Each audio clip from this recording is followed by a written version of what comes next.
Listen in for some positivity and good times. The views and opinions of our guests may not necessarily reflect those of the host or the Vibes Broadcast Network. Listener discretion is advised.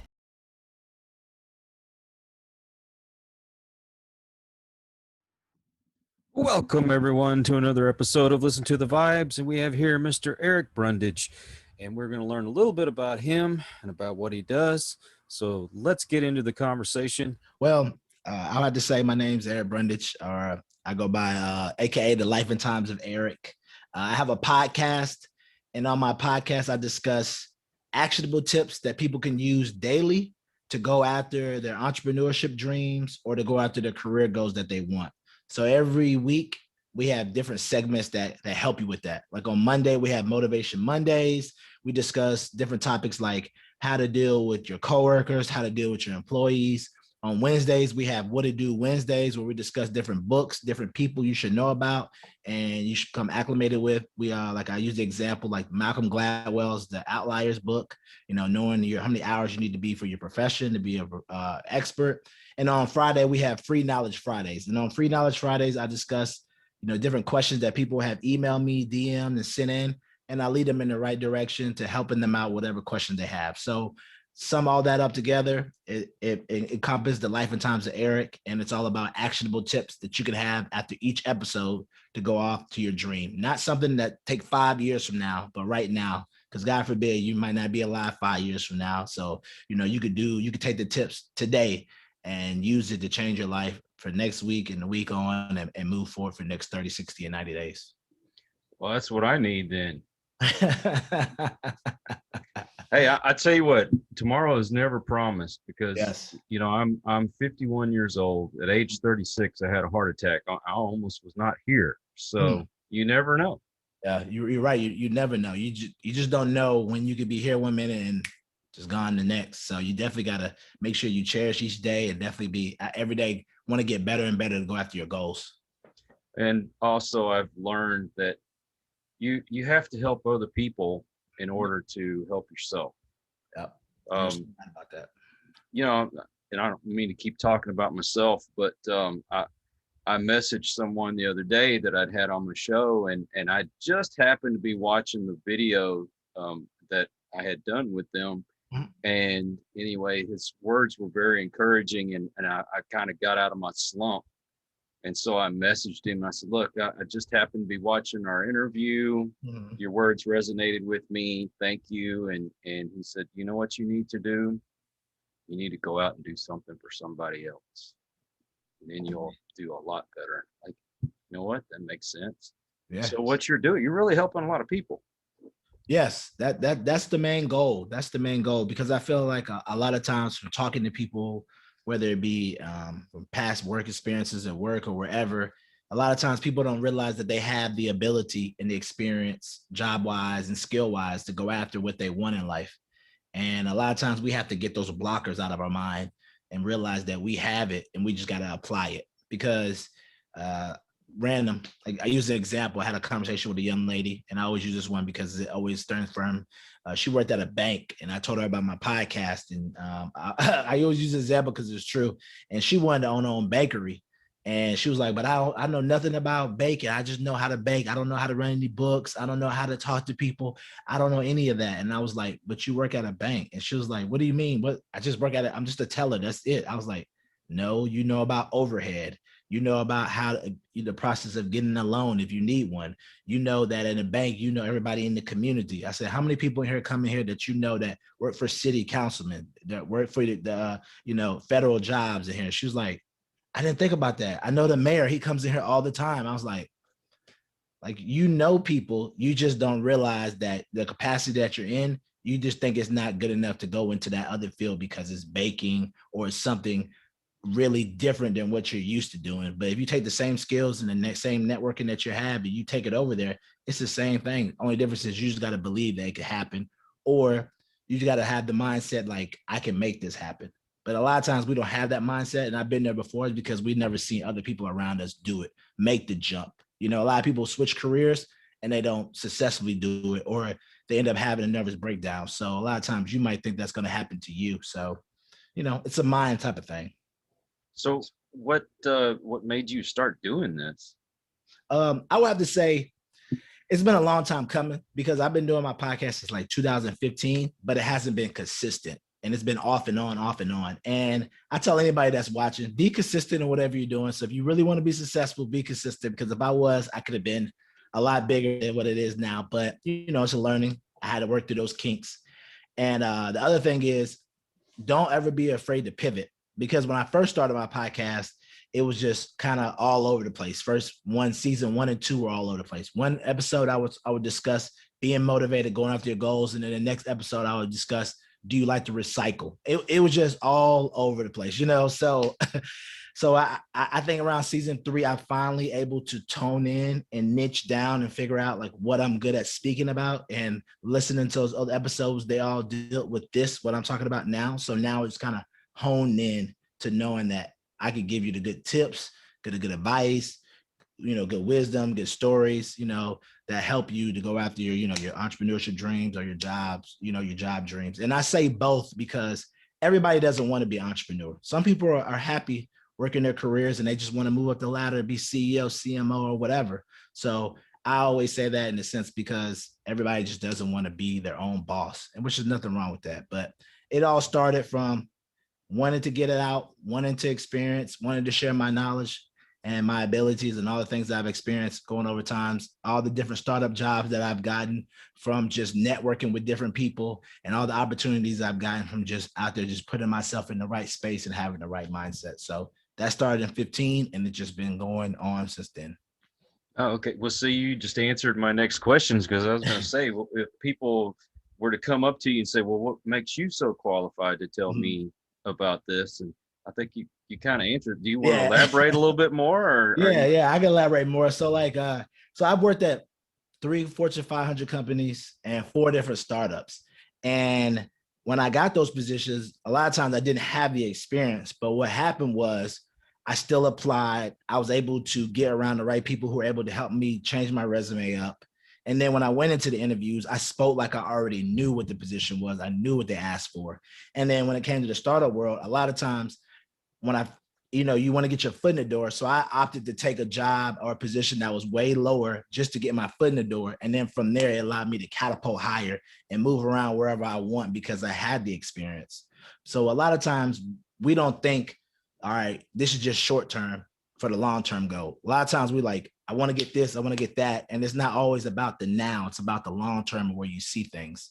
And another time I got another corporate job, and it was just all about me going to an event, a guy talking to me. He was asking, he's like, so what do you do? I said, man, I've done some sales, stuff like that.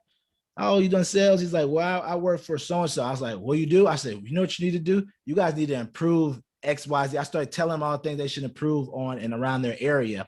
And he was like, how do you even know? I was like, look, as a consumer, this is what I see wrong. And I'm just telling you, maybe somebody should work on these stores, because a lot of stores I go into, your product is looking like this. It needs to be better on the shelf. Sure enough, he took my card, offered me a job.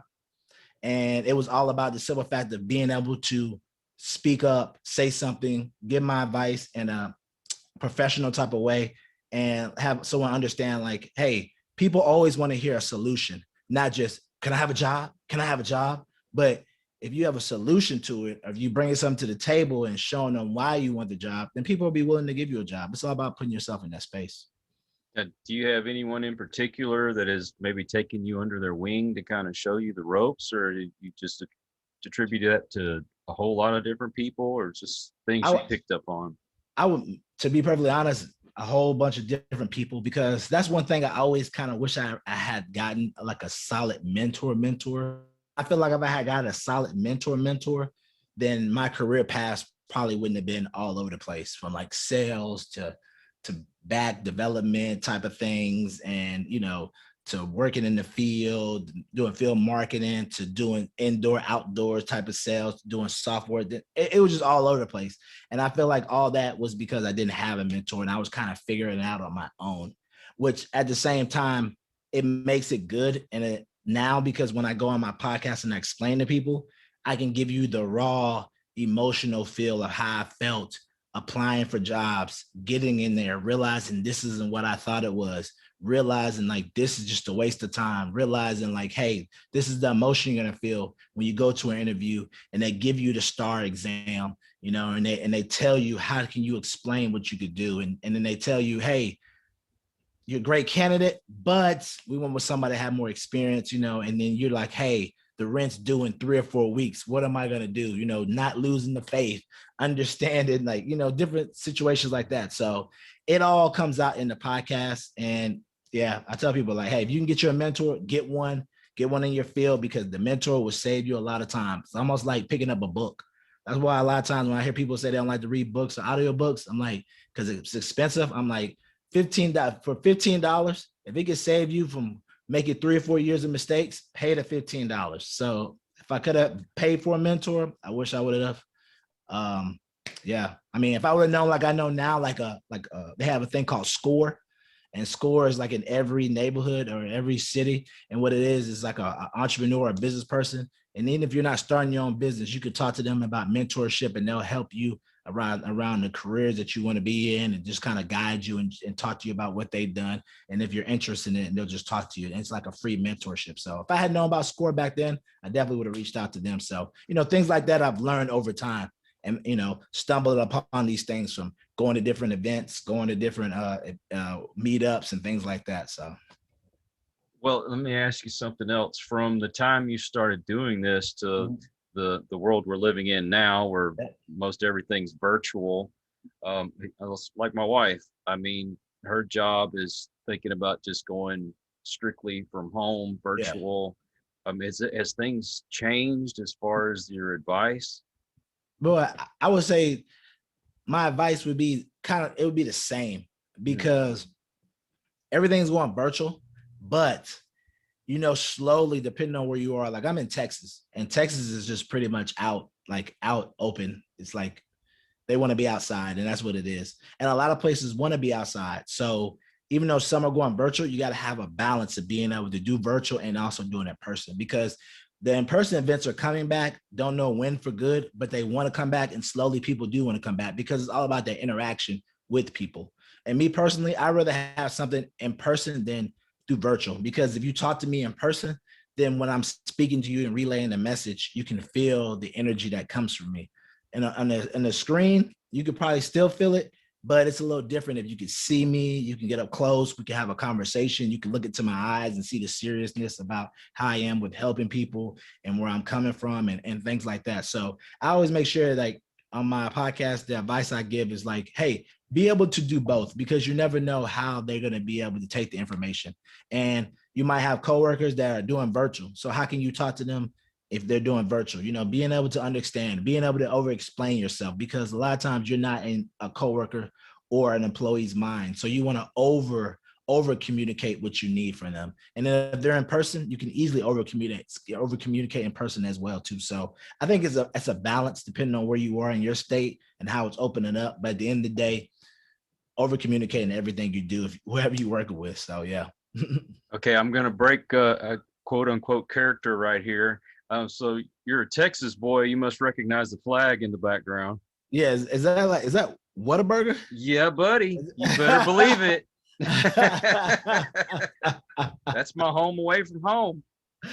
Yeah, man. They got a Whataburger on every corner around here. It's like, because the headquarters is in San Antonio. Right. So it's like literally Whataburger all around. Whataburger paradise. So you get whatever you want. And then they have like certain Dallas specials. It's the Dallas Big whatever. It's like, okay, man. Right. Oh, so you're up in Big D, huh? Yep, in the Big D. I'm in the Big go Cowboys. Yep. My friend is a Cowboys fan. I just be like, I go by Jerry's World all the time. It's like, yeah, it's really big. It's really big. That and the new baseball ballpark. So yeah. Yeah, actually, I'm right outside of Austin. Oh man, yeah. So you already know that. Yeah. Let me ask you. So if you're outside of Austin, which I was thinking about that, do you go to a lot of games and see Matthew McConaughey? No, I've actually been at a Longhorns game where he was there, but I didn't get to run into him. But I would have loved to have done that. And he doesn't live too far from us. Yeah, because I heard he lives like in that Austin area. Yeah. I actually lived closer to him before we moved here. and we lived in North Austin. Now we're in South Austin. Okay. But, Yeah. Austin's starting to get really booming with all the tech coming down there, and it's like it's getting overpopulated. I see. yeah, I'd like to run into Elon Musk and get a job with him. They're coming down now. I heard they're coming down, and like Oracle is coming. I heard, and everybody else, like, because I go down that way sometimes, like when I go see my brother, and yeah, I drive through there, and it's booming like all the time, all the traffic certain times, and I just see all the buildings, the Googles, and going through the Round Rock and all that. So yeah. Oh yeah. Well, you've had to stop at Round Rock Donut then, right? Yep. Just like you gotta stop at Buc-ee's. Just like you gotta stop at Buc-ee's. You got that right. Yeah. Yeah, Buc-ee's. Yeah. You know, they got the ballpark over in Round Rock where the Round Rock Express play. I think Nolan Ryan owns that team. Oh yeah. I think I heard about that because the only reason I heard about it because Nolan Ryan, he has a street up here in Dallas or over by the ballpark, and then they have Nolan Ryan steaks, and they're always like Nolan Ryan's team XYZ is on the news. I was like, I always wonder where it was. I didn't know it was down in Austin. So yeah, it's pretty cool. Yep, right there in Round Rock, and not too far from Round Rock Donuts, actually. Yeah. But cool. you got to have a little banter when we're doing a show, just loosen things up a little bit. So all right, so Eric, I'm gonna come to you. Okay. And like I'm trying to start this this business of doing YouTubing and that kind of deal, podcasting, and I want to become a success. Where do I begin when I'm taking the school of Eric? Okay. If you're entering the school of Eric, where will you begin? I would tell you to begin with start creating day one. And don't worry about how it looks. Don't worry about what you're using. Just start creating. Because I realize a lot of times what stops us is we're too busy trying to spend so much money to have the full setup like we're Tim Ferriss, Eric Thomas, Joe Rogan. And we don't need to. We just need to start with our phone. I would say be consistent. And before you even drop your first episode, I would say record 40 episodes first. That way it will allow you to know if this is what you want to do. Because I'll tell you my own experience. Like I'll be like, hey, when I started my first podcast, I said I was going to do 100 episodes. Never didn't even batch them. I was literally trying to come home and then record them and realize I was like, this isn't what you're supposed to be doing. And then I realized through research, you should be batching your episodes because it helps better because life happens. So I would say, hey, you're doing a YouTube, do 40 episodes first. After you do the 40 episodes, does it feel comfortable? Do you like it? How do you feel? Do you write out your topics? Because when the 40 episodes, you'll start seeing like, if I can do this on the regular, if this is what I want to do, if I'm willing to put money into marketing, because at the end of the day, you're going to have to market yourself. And then after you do the 40 episodes, I was like, hey, how many do you want to do until you want to stop for a while and then kind of come back, up your setup and see how much you want to invest into your YouTube project. So if you say, hey, Eric, I did 40, I want to see about doing another 40 and then dropping, doing some more into the project. I'm like, okay, here's my question for you now. You do 40 episodes. Are you releasing one episode a day? Are you deciding to pick it on Monday, Wednesday, Friday? Because all this makes a difference. Because if you're doing 3 days out the week, you're having more episodes that spread out longer. If you're doing one episode a week, that's 40 can last you for a long time. So then that would be another question. You say, hey, Eric, I want to do 2 episodes a week. Okay, great. 4 weeks in a month. That's 8. All right. So we got the first month down. We got the second month. That's 16. We got the third month. That's 24. All right. While we have the episodes out for the next 4 months, those episodes that are coming, let's create a good thumbnail because that's going to be catchy. Let's put some money into YouTube ads because that's going to be worthy what you need because YouTube ads will push you to the top. Everybody knows when, and then they're real cheap as well. And then from there, I would tell you, like, hey, go out into the community, meet people on your Instagram, show everybody, talk to everybody, get on platforms like they're on now, Matchmaker, so you can meet people, explain to people. And I will explain all this through the system or process of like, hey, you got to be consistent. It's not going to happen overnight, but if you stay with it and you're willing to invest in yourself, then you'll be successful. And that would just be the first 2 or 3 steps. And then from there, once you start working with that, then we'll go into the other steps. But I'll make sure not to overwhelm you. Yeah, I could tell you from experience that you do learn from your mistakes. Mm-hmm. I jumped into it. I actually started podcasting a few years ago, but then just got into the YouTube a little bit, I guess about a little over a year ago. Mhm. And well, actually, thanks to the pandemic, I was I was wasn't paralyzed, but I have a bad spinal injury where my bones actually deteriorate, and I'm in the process of trying to get disability and all that. Excuse me. And I thought, I don't want to be on disability the rest of my life. I want to Right. make my own money. Right. And so we took the podcasting a step further and decided to get into doing YouTube videos. And then I don't know, we have, I guess, 300 and some odd videos up. But like you said, I thought, oh, you got to have all this fancy equipment. All I had was a laptop. Yeah. And then it turned into, okay, I got a laptop and a microphone. And then it turned into a laptop, microphone, and the camera. And the quality's gotten a little better. Yeah. You tell me if the quality's gotten any better. Yeah, that's right. It looks good. It looks good. But I mean, it's consistency for sure. I wished that I could say I have a set time every day to put my videos up, but I do interviews and you have to schedule with other people's schedules, that kind of thing. But I can say that I consistently have stuff up every week. So if I could give any advice to anyone out there, just get started. Just do it. Definitely get started. I've seen some people, they've been at it for 2 years before they got successful. I've seen some people get started and a week later they got 1 million people subscribed to them. Yeah. You just don't know. But be consistent. Don't give up. Don't give up on your dreams. Yeah. You're so right about that. You're so right about that. And I think a lot of people do give up on their dreams, but they don't see it come so rapidly. Like, I'm putting so much in and I'm not getting it, because I think about that all the time. Like, I could easily give up on my podcast because people are like, you're not getting a lot, you're not getting paid. Like, but it's not even about the money. It's a simple fact that I'm helping people. I hear people listening to the podcast. They're telling me it makes a difference in them. So that makes me feel good. It makes me feel good to know that the words that I'm giving them is helping them through whatever situation that they're going through. So, the money will come, but at the time, at what's going on right now, I just got to keep feeding my passion into it, keep doing it, keep getting better at it, keep going, and keep going. And everything will work out as long as I stay consistent on the course.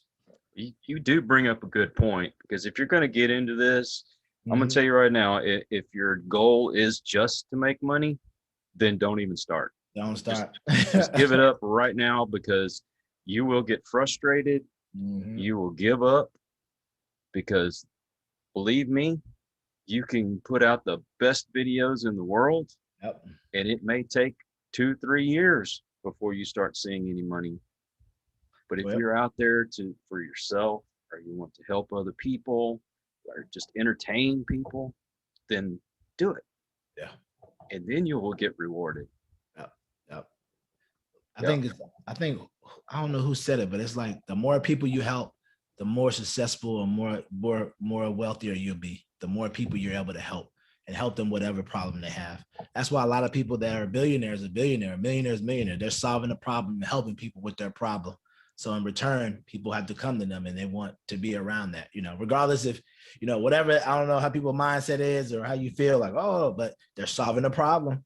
No matter if you don't like Amazon, it solves a problem. It gets you there shipping really quick.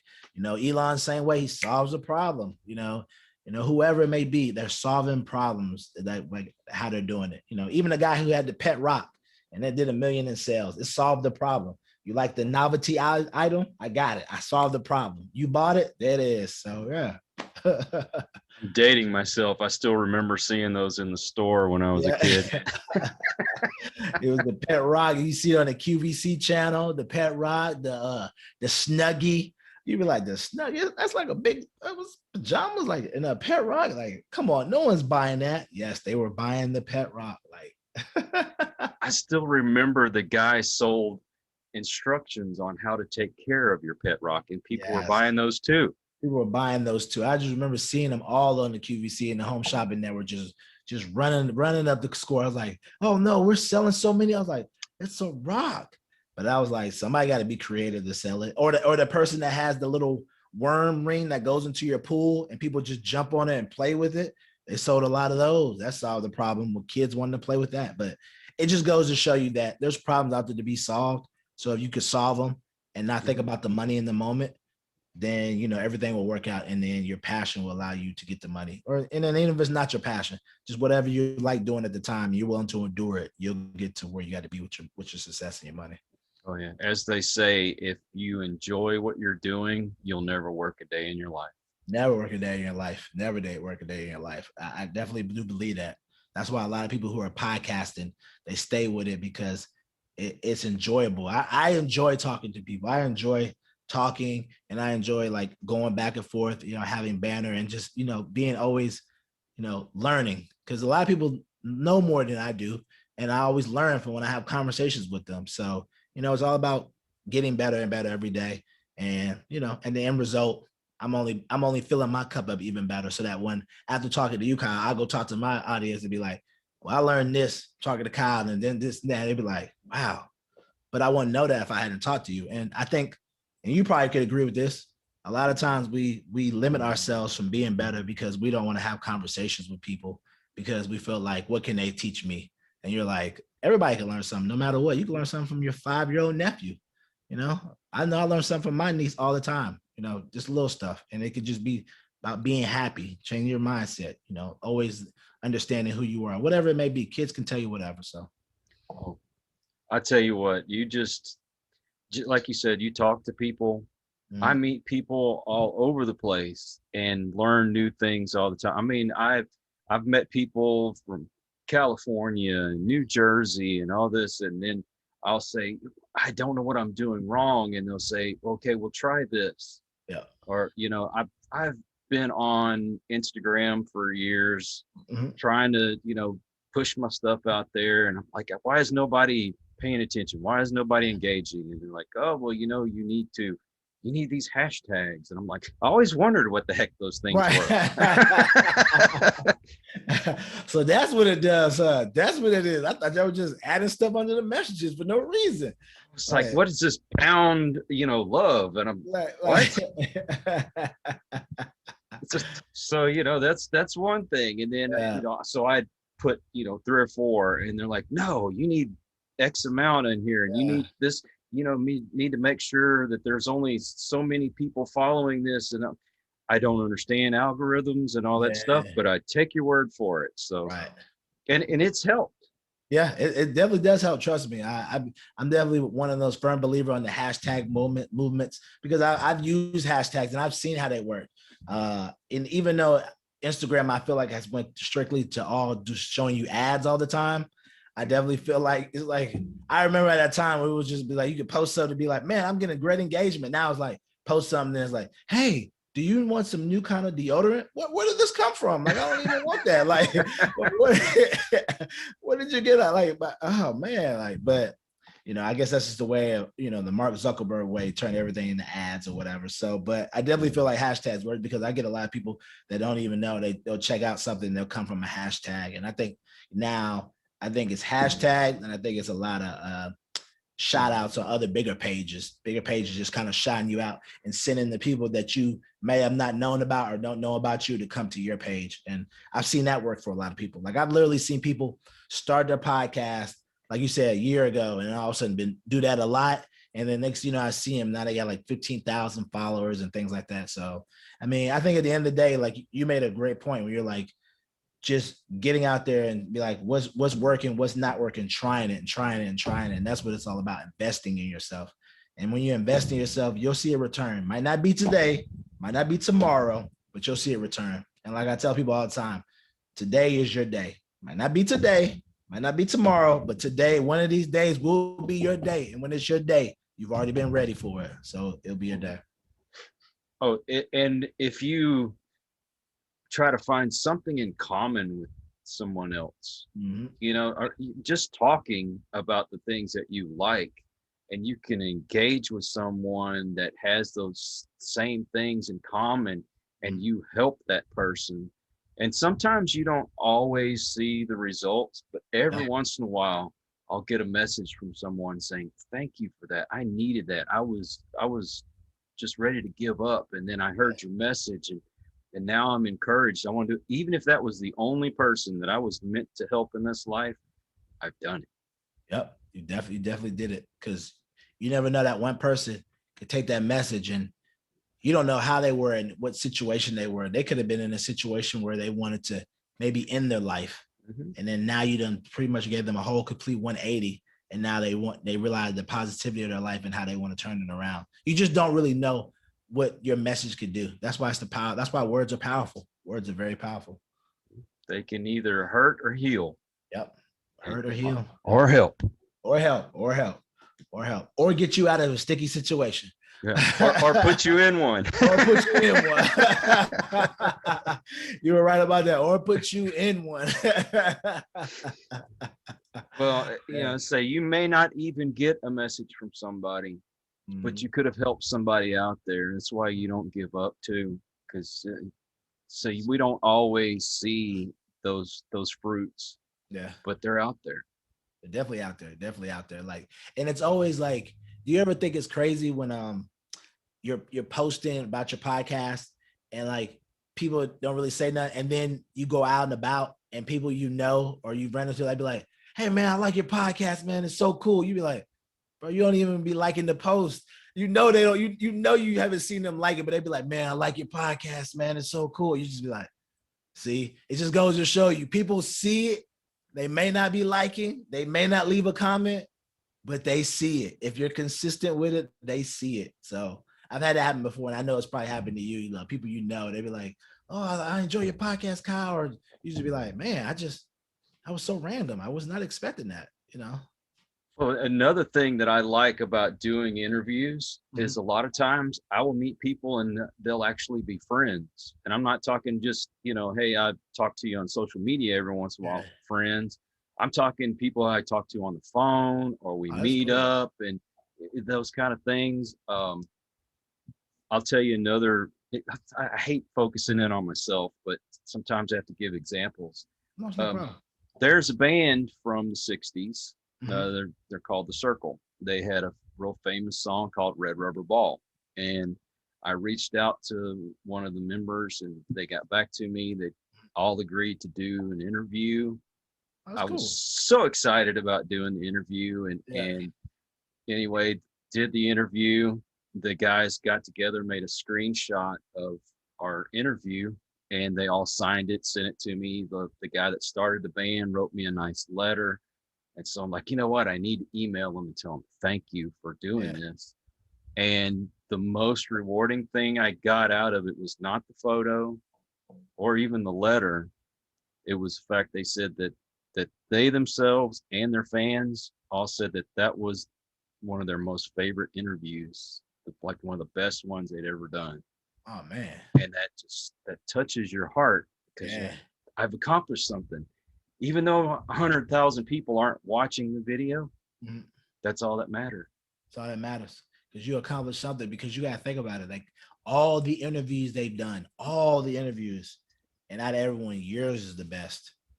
So it just goes to show you, like, you tapped into somewhere, enjoying them, and you were able to pull something out of them that had a great interview when everybody else was just going through the motions. Like, you were there as a support, as somebody that enjoyed the band, wanted to talk to them, and you cared, and it showed in your interview. I think a lot of times that stuff shows when people talk to people. That's why it's almost like when you go see the movies and you're like, people don't have chemistry. I think it shows on screen. I think it shows when you talk to people, if you really want to talk, or if you're just kind of going through the emotions and you really don't believe what you're saying to people. I got a question for you. Sometimes you'll notice the people that like your posts and things like that. And you had that one person that's like in that your kind of circle or your world, per se, somebody that you really look up to, kind of famous in your eyes, I guess, and they like your post. Doesn't that like bring a joy to you? Yeah, I feel like it definitely brings a joy to you. I forgot the guy's name. I can't believe I forgot his name. I think it was the billionaire. I think his name was Frank Smith or Robert Smith. And the billionaire Robert Smith. I wrote a comment one time under a post, and it was something about my podcast or something else, and he clicked on it and was like, liked it and responded back. He said, "Too funny, great humor."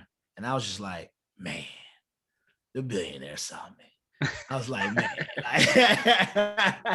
I was like, this guy's like literally like Carnegie Mellon board of directors, cleared people's debt from a whole college. He cleared a graduating class as a college whole debt. He's a billionaire type of status, and to be able to just have him be like, good humor, that's real funny. Be like, wow, like that's cool. Like you said before, it's just real cool because it's just like, I guess you don't really think about it, but then like when it happens, you're like, all right, I guess I am funny now.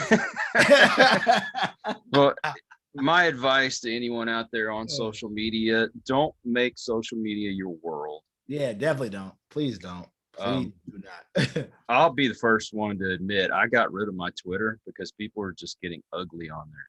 Oh man, Twitter is like, I feel like each platform has their own like craziness that they're gonna give you. Like Twitter's, they're gonna be like the craziness of 140 characters back to back to back. They're gonna argue with you all day on the Twitter, and then they're gonna act like.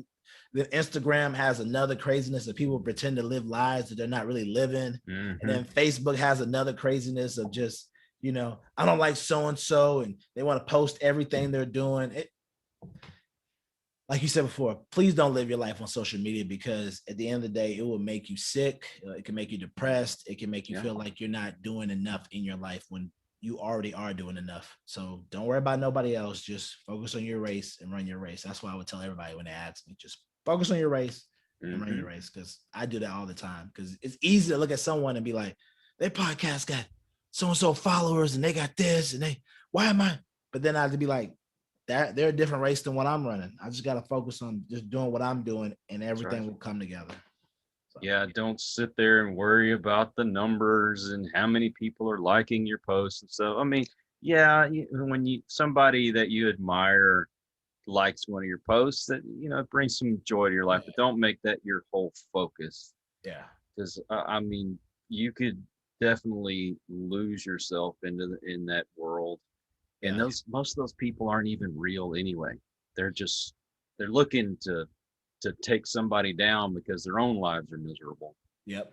You're right about that. I realize I never realized until lately, there's been an area of people that are just so unhappy that they want to make other people unhappy with them, and it just kind of just makes you be like, just never thought we'd be like this in the world. But unfortunately, there's a lot of people out there in the world like that. That's why I always tell people, I was like, man, I always had, it was like a funny slogan. It was like, I used to tell my friends, I was like, I tell my friends, but it was referring to people on social media. It's like people on social media, some of them, they post stuff that they've never done before. Me, I've done a lot of stuff and I don't post it. So we're two different people. That's why we'll never be the same. Like, yeah, people be posting, you be like, oh man, and then you find out that like they're renting, they're pretending, they're someone else's. It's not. Yeah. Went to the Tesla dealership and took a picture out in front of the car. Picture of it in front of the car. You're never behind the car. Like, oh, you're in the house, but it's not really your house. It's a friend's house. It's a lot going on. Like, Well, my first mistake was when I first got on there, I would argue with people. And you definitely can't do that. That's the stupidest thing in the world, because number one, most people are ignorant anyway. But don't argue with people. That's a waste of your time, a waste of their time. That's what most people are looking for, an argument. The last time I could say I kind of had an argument with somebody, I thought we were friends, and they'd brought up a subject, and so I went and got the information to show that I was correct and they were wrong, and not trying to start an argument. But this person got so mad they blocked me, and I was doing a live stream with someone else, and this person had come into the chats, and they saw I was on there, and they're like, okay, I'm leaving. I have personal reasons. And I'm like, I know what it is, but I don't care. Right. Like, and here's the crazy part to me. Whenever I've been blocked before, right?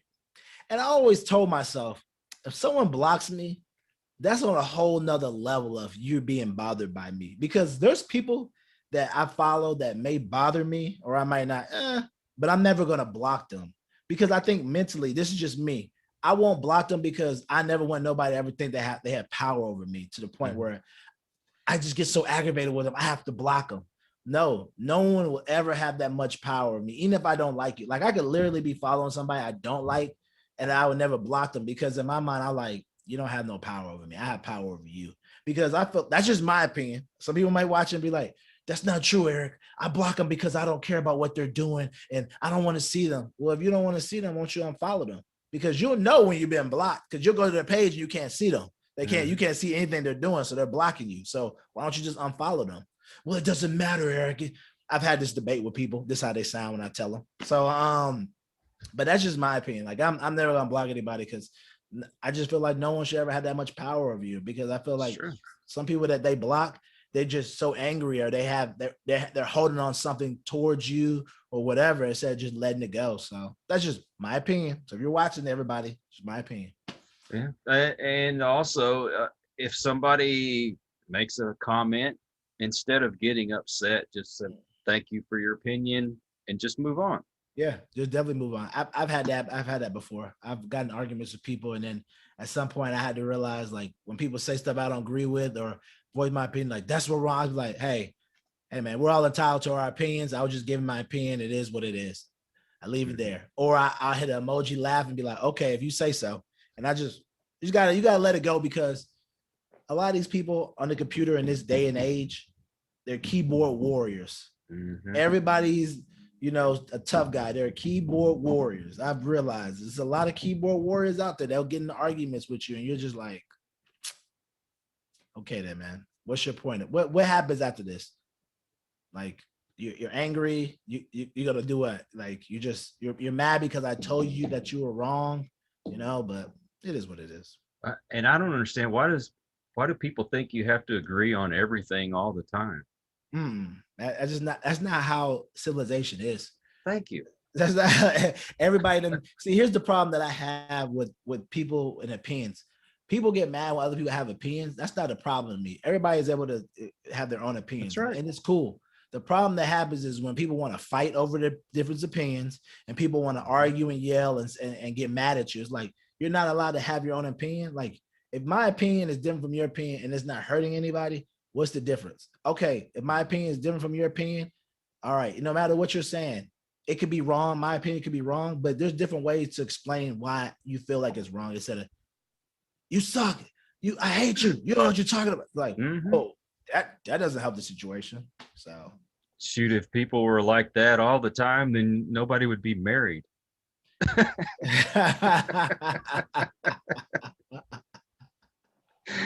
Oh man, they definitely would not.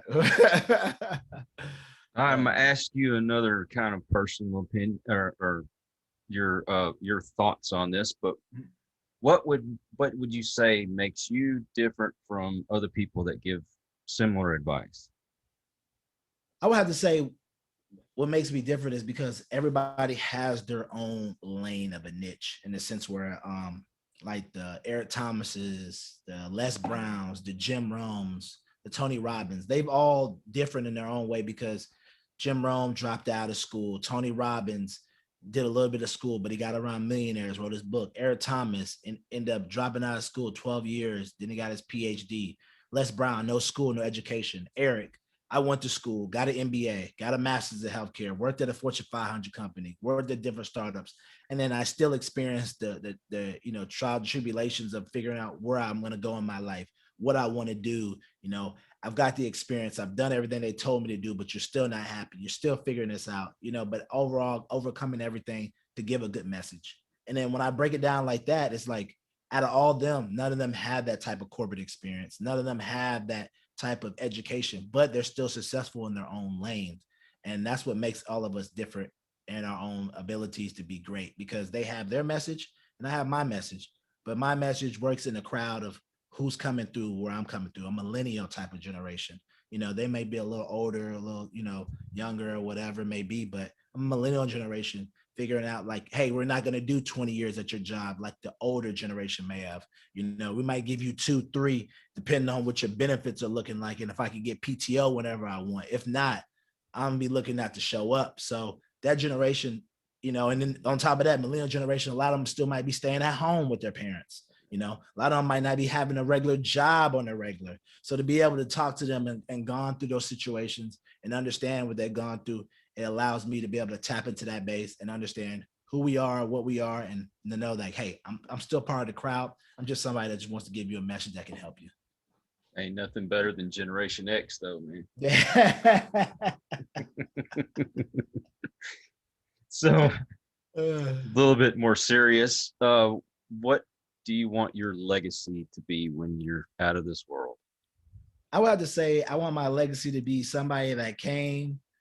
He helped a lot of people and he gave back. Like my biggest goal would be to give back to my old city, like my city where I lived, and be able to help a lot of people go to college for free.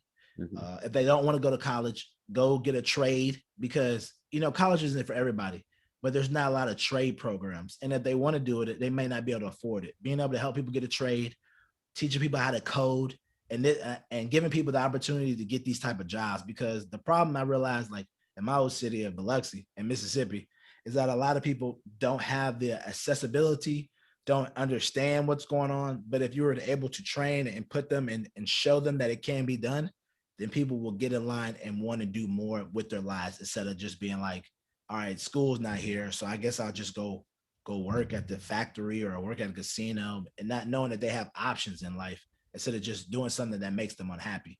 So that would be my legacy and giving back to them, having those programs, allowing them to do something that allowed them to get a good job, take care of their family, help them break them generational curses, build their own wealth, through owning real estate, buying a house, having something that they can say is theirs that they can pass down to a family member or a loved one or whoever else. So that's a good goal to reach for. And I really hope that you become successful. And I mean that. Thank you. Well, you are a successful person. I'm just meaning in that regards. Yeah. Let's get that straight, people. Yeah. Understand what I'm trying to say? Yeah, I know you're saying get successful like my pockets like Elon and maybe you'll be the next billionaire that I'm talking to, right? Don't forget us little people, all right? Yeah. Even if it's not billionaire, I promise, even if I had 850 million or 900, I know me, I would be able to make it work because it's at the end of the day, this is gonna sound weird because somebody be like, well, how do you know you would? I just know me. Even if I was 850, I think I would be like J.K. Rowling. I think I would give a lot of it back because I know at the end of the day, like I've had my scares with death to the point like not being able to be here. And I know like I can't take this money with me. But if I could give back to people, then my legs, heroes get remembered, but legacies never die.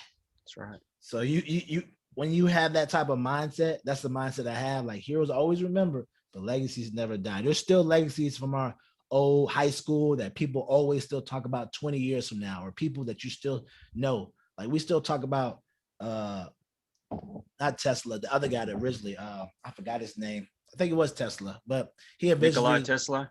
There you go, Nikola Tesla. We still talk about him and the things he's done.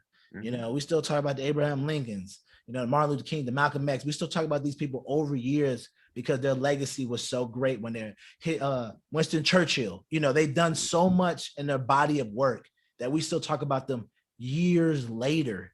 And, that's how you want to be, not just the flash of the pan. It wants to be Steve Jobs type, like he's passed on, but no matter what, someone be like, man, you trying to get Steve Jobs' level, or Steve Jobs did that. You're like, who's that? You don't know who Steve Jobs is? That type of situation, not just, oh, he made a lot of money. Okay. But 15 years from now, when the next Gen double Z, ZZI, LLI, whatever it may be comes, will they remember Eric having a lot of money? Or will it be like, man, Eric Brundage, he gave my grandfather an opportunity to create and have a job, and that allowed him to build this house that he passed down to my dad, and my dad passed down to me. But if Eric would have never gave my grandfather this ability to have this coding or this skill, we would have never been here. Like, Eric is a real hero because he helped my family change its direction. That's the type of legacy that I want to have. Well, it's refreshing to hear somebody say something like that instead of, oh, I want to have 10 houses and, 58 cars and, 20 women on each arm. And, right. Can't even live in all those houses. Can't even drive all those cars. Like, it's funny because the wife and I had talked about, one day we hit the lotto. Mhm. What do we need a 12 bedroom house for if it's just me and her? Yeah, you're right about that. When I can just build a modest home, something to, the way I would like it, Yep. and, have a nice vehicle. I don't need a Corvette or a Lamborghini. I'd be happy with a new Toyota truck myself. Those And they ride nice now. They ride nice. it's true. Yep. But when you can help other people, that's more fulfilling than having a big mansion. Yeah. And all those cars and all that other crap that's you're not going to take with you anyway. Definitely not going to take it with you. You're definitely not going to take it with you, because you've probably seen it. We've seen so many celebrities die, and then all of a sudden they didn't do their will right, or they did have their will right, and next family member goes and squanders all the money away or blows it all off, and now you're just like, and they had no will that they wanted it to go to scholarship funds. And nope, it all just got blown. It got blown. The other family member had a problem, or they wanted to live that high life, and they just took it. So now it's just gone, and it's just crazy, because like you said before, like, do you need it? No. Do you want it? Yeah, you want it, but at the same time, being able to help somebody get off their feet and change the direction of their life, I think that's a lot more important to me than jumping out of 12 Mercedes Benz and 12 Bentleys. I mean, I would like to have a Bentley to drive. That would be cool, just one, but 12, nah. 18 car, no, I don't, nah. But I mean, I wouldn't turn it down if somebody gave yeah, it you know to what I'm me. saying. But Someone gives it to me, I'm not gonna turn it down. But if someone asked me today if I had the opportunity to have 4 cars or to put 4 kids through college, I would say put 4 kids through college. heck yeah. Because those 4 kids that you put through college, they might be the next one person to change something. One of those kids could be the person to find a cure for Alzheimer's. One of those kids could be the cure to find something. You just don't know. One person can change the world. It's just all about having the opportunity to change it, because you and I both know, podcasting and just being out there, you see a lot of people that are brilliant, but they don't get the opportunity because due to funds, the environment, or whatever. And because of that, they stop their growth, they stop their education, and then they ended up being something that they never lived up to their full potential, because they never were able to have the opportunity or to have the money around them to be placed in the opportunity to go to a good school, go to the med school, whatever it may be. I mean, think of it this way. What if, okay, you have all this money and you end up getting some disease and you die and somebody else is going to get it. Yep. But if you helped some kid get through college, they might be the one that discovers the cure for that disease or whatever's ailing you and saves your life. Saved your life.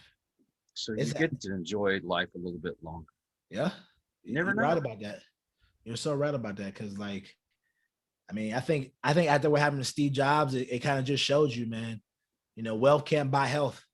Wealth can't buy health, but wealth can put somebody through school to be able to help you with your health. You know what I'm saying? Cause I remember when Steve Jobs was I think I was younger, like he was going through the last little bit. They say he was trying everything he could and it wasn't working. And we all know at that time, Steve was like top up there with the billionaires, but to be able to be spending your money and nothing's working, like he couldn't avoid the I guess the countdown to death. So it just goes to show you, definitely get out there and help people, because like you said, you never know whose life you could change, and that person could change and make a difference to help find a cure, to help do something positive, to help save somebody else, and help you later on in life. Kind of like when I see those stories of people that are like, I saved this kid when they were 7, and then later on that kid's a doctor, and then they were in the hospital, and that saved 7-year-old kid, that kid that was 7 that ended up saving their life 12, 13, 14 years later.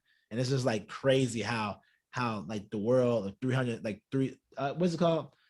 60 degrees of separation or something like that. It's all crazy how everything just kind of connects back together, and how you can save somebody, then later on down the line, they end up saving you. Well, I mean, I am a believer in God, and I'm not pushing religion or anything like that on anybody, but just say you believe in God, you're standing before him after you pass away. Is he going to ask you how much did you have in your bank account, how many cars you had in your driveway, or he's going to say, what did you do for somebody else? What did you do for somebody else? I am a firm believer on that. Yep. I Amen. definitely second that, being a believer of God as well. Like it always says in the Bible, like the most humble man is the poor man because he understands what it's like to go through it. A rich man is very hard to be humble. He don't want to give up everything he has.